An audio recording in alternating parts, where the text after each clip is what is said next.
اعوذ باللہ من الشیطان الرجیم بسم اللہ الرحمن الرحیم اللہم صلی علی محمد وعلی آل محمد۔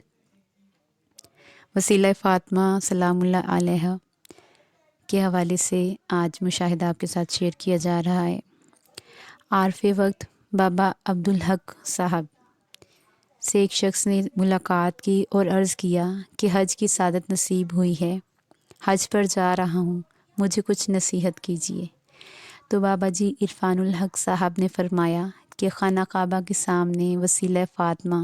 سلام اللہ علیہ اختیار کرنا، جو مانگو گے مل جائے گا۔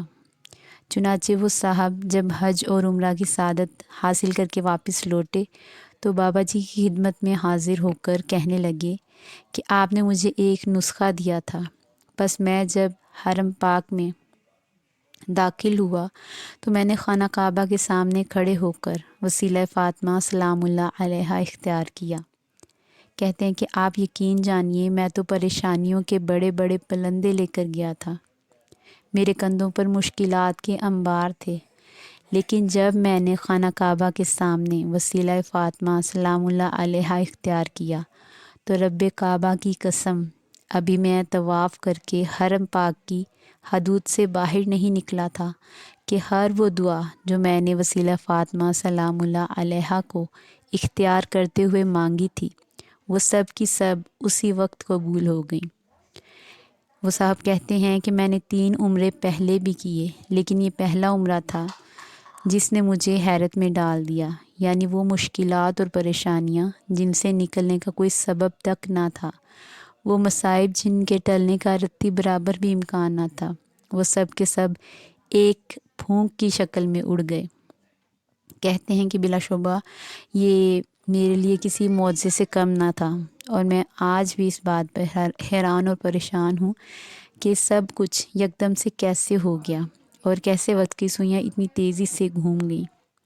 یہ سن کر بابا جی عرفان الحق صاحب نے فرمایا کہ اللہ پاک بڑا غیرت مند ہے، اور اللہ کو بڑی غیرت اور حیا آتی ہے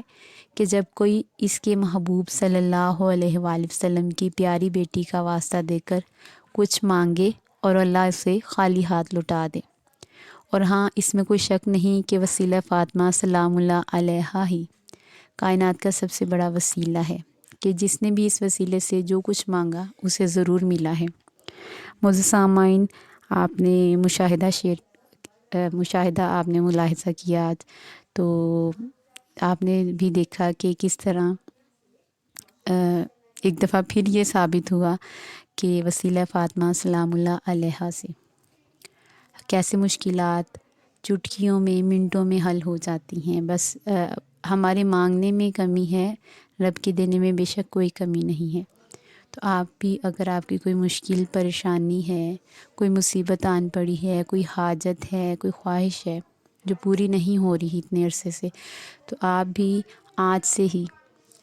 وسیلہ فاطمہ کے جو نفل ہیں، 2 نفل ہی ہیں،